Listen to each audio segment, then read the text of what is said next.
This story just may make you want to go to the mountains. You know, just move away. You know, with that little snuggle bear or something.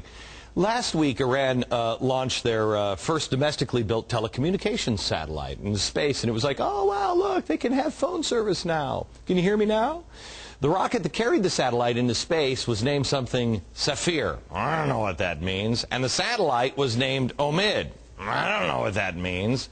Well, today, somebody had to harsh my mellow and tell me exactly what it means, and it ain't good.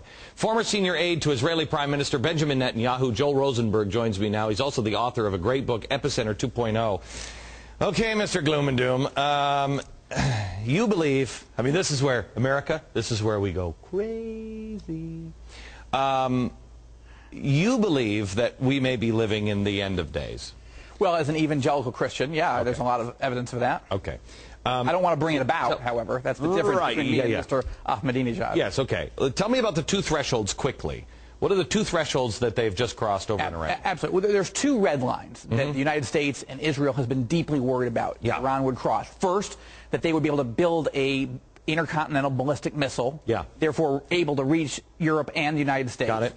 And that they could complete the nuclear fuel cycle and actually build a workable nuclear bomb. Okay, now here's the problem. And you know, you and I have talked about this for a couple of years, and this actually started with me going and listening to the speeches of Ahmadinejad at the UN, and nobody ever reported on this. And this stuff just jumped out at me, where he said, and oh Allah, at the end of his speeches, each time he said, "Oh Allah, give me the strength to hasten the return of the promised one." And I remember hearing that, and I said to one of the guys next to me, "Who's the promised one, and what does he have to do to hasten it?" I started looking into It's not Obama. It's not Obama. It is, the promised one is the 12th Imam. America, you need to hear this, because whether you believe in this nut job or not, he believes it, or he's just a politician using religion. Either way, this is why Iran, and this is what everybody misses, this is why Iran is dangerous.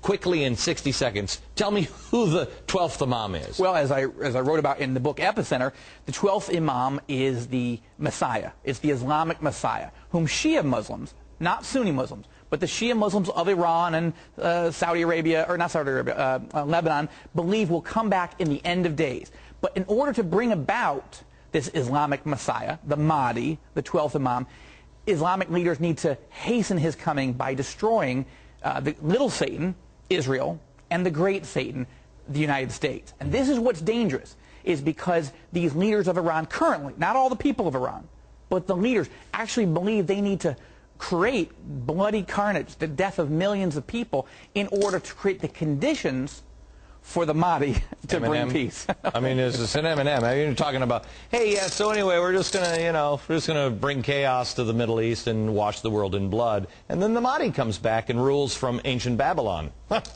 M&M? Yeah. We'll be back with more in a second, because wait till you hear what the name of the missile was, or the rocket and the satellite. It all ties together in a spooky sort of way. Next.